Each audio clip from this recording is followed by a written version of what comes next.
There are so many religions in the world. Some worship many gods, and some only one. All of them teach different things a person must do to get to heaven. But wait, there is no way all of them can be right. We either have to work our way to heaven, or it's by grace through faith. How do we know the Bible is right? How do we know that the Bible can be trusted? How do we know Jesus was even real?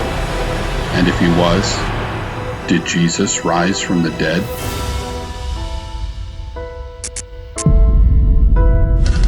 Welcome back. There are three undeniable historical facts that even atheists can't disprove, and today we're going to look at number one. Now, just in case you missed the last video, I will catch you up to speed. There are two main groups that all religions fit into: salvation by works and salvation by grace.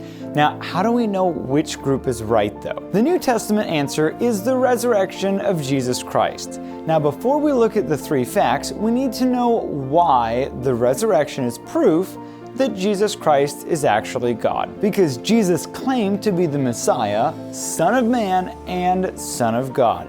And he was crucified for those allegedly blasphemous claims. But if God raised Jesus from the dead, then that means Jesus was actually who he said he was. Now there's the context, so now let's dive in to the first undeniable fact in history. Number one, after his crucifixion and burial, Jesus' tomb was found empty on the first day of the week by a group of his female followers. Matthew chapter number 28 and verse number 1 says, "In the end of the Sabbath, as it began to dawn towards the first day of the week, came Mary Magdalene and the other Mary to see the sepulchre." The important thing to note here is that the women were the first ones to discover the empty tomb.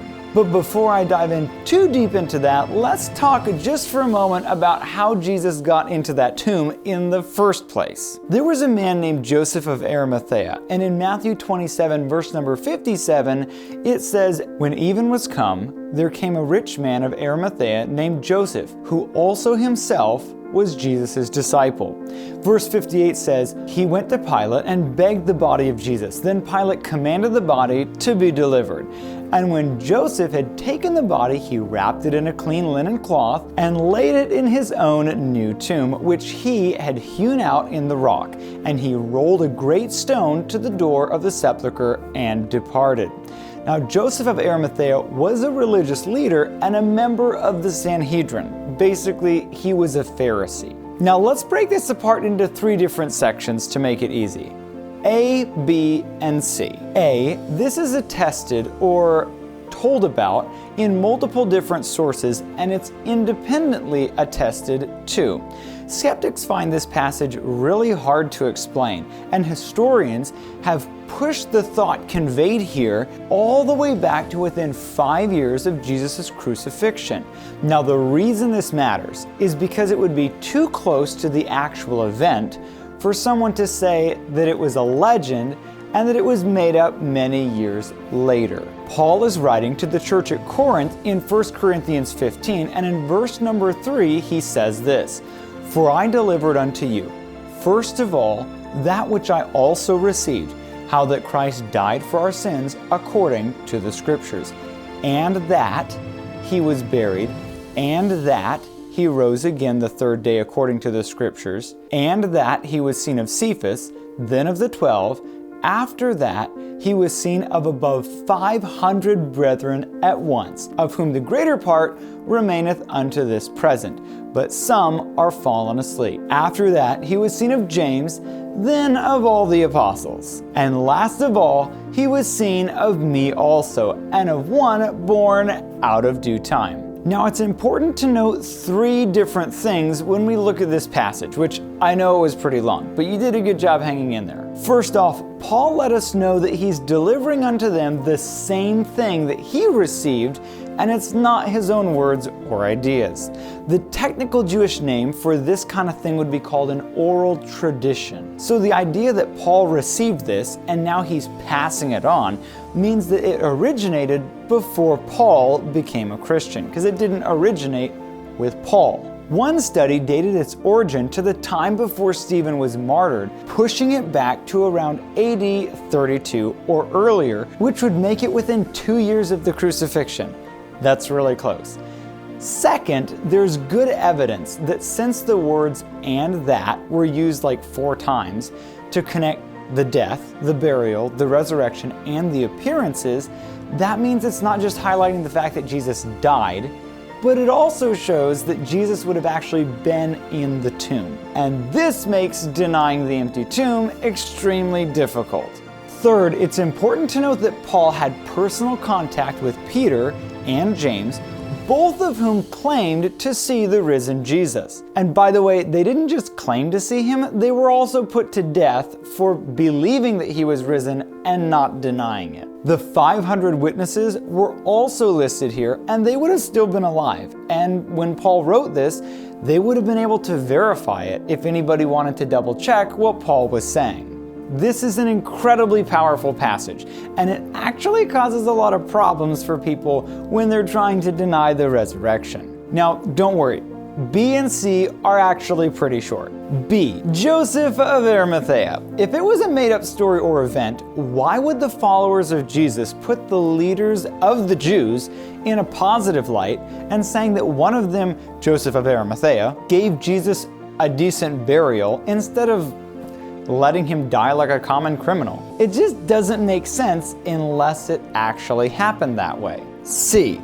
No other burial story exists, like not even another idea or hypothesis. In fact, John A.T. Robinson said, "The burial of Jesus in the tomb is one of the earliest and best attested facts about Jesus."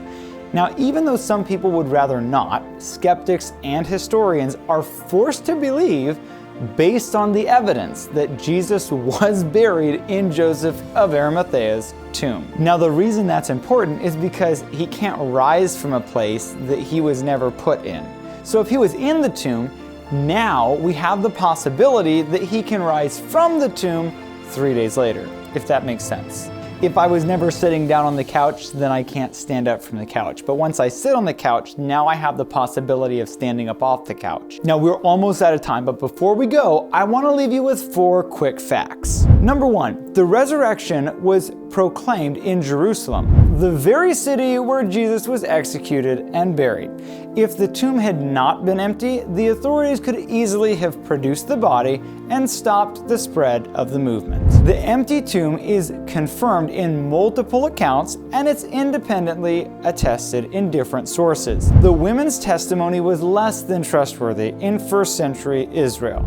Even the earliest Jewish enemies of Christianity did not deny the empty tomb.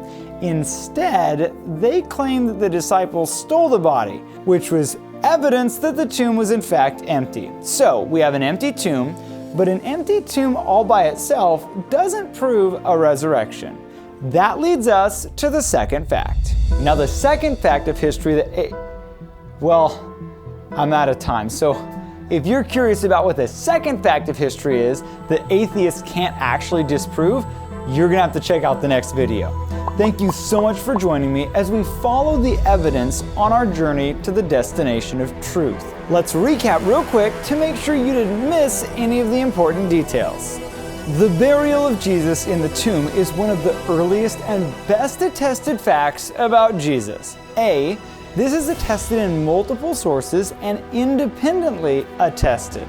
B. Jesus was buried by Joseph of Arimathea, a member of the Jewish Sanhedrin, the same council that condemned Jesus. Now, this is significant because early Christians would not have invented a story where a member of their enemies gives Jesus an honorable burial. C. There are no competing burial traditions in all the ancient sources. All the accounts agree that Jesus was buried in a tomb, which strengthens the reliability of this detail of the account. Which leads us to the first fact of history regarding the resurrection. After his crucifixion and burial, Jesus' tomb was found empty on the first day of the week by a group of his female followers. For more videos like this, you're welcome to check out juniorchurchlive.com, and we also have a YouTube channel that you can check out as well.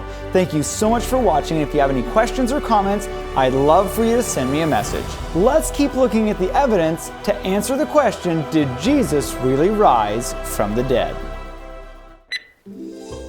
I mean, it's close enough. I put the word really in there, but we're done. We're calling it good. We're done. Okay, good job. Good job. Yay, time for bed.